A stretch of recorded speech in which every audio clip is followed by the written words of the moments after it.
ঠাকুরু। আচ্ছা ঠিক আছে বাবা, তোর আচ্ছা বাবা, আচ্ছা আচ্ছা। এমনি ভালো আছেন? এইটা তোমার বাড়ি বাবা? হ্যাঁ এটাই। বাহ, এই ক্ষুদ্র বাড়ি বাবা। আচ্ছা আগর তো তোমার খেড়ি বাড়ি ছিল? খেড়ি বাড়ি? হ্যাঁ। এলা অনেক টাকা পড়ে বাবা। ওই বাবা, এত লাইন, এত ইলেকট্রিক বাতি, একটা বাতি বয় বাতি। আর তোমার বাড়ি ওই মনে আছে? আগের মতো নেই? আগের মতো নেই আছে। আপনার বুড়ো নিমাক কেন আনেন? কি হয়? কি হল? কি হলো রে? আমার গুরু কি হলো রে না? পড়ে গেল কেন? পড়ে গেল কেন? দেখো কেমন গুরু উঠিও না। হ্যাঁ না তো না না, মুই কোনু হ্যাঁ যে গুরুদেব তোমার বাড়ি আগের মতো নাচ করছে। হ্যাঁ হ্যাঁ। তো বাবা বুড়ো নিমাক কেন আনেন নাই? ওদি পড়ি গেল। এ রাম, হ্যাঁ। মায়ের কথা শুনতে গেলে পড়ে গেল।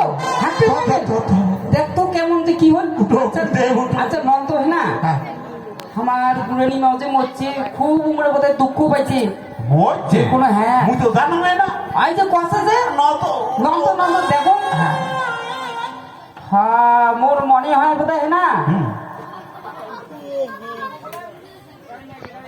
মত তো ছিল বোধহয়। হ্যাঁ হ্যাঁ হ্যাঁ। আচ্ছা অল্প ওখানে নন। উঠো উঠো গুরুদেব, উঠো বাবা উঠো।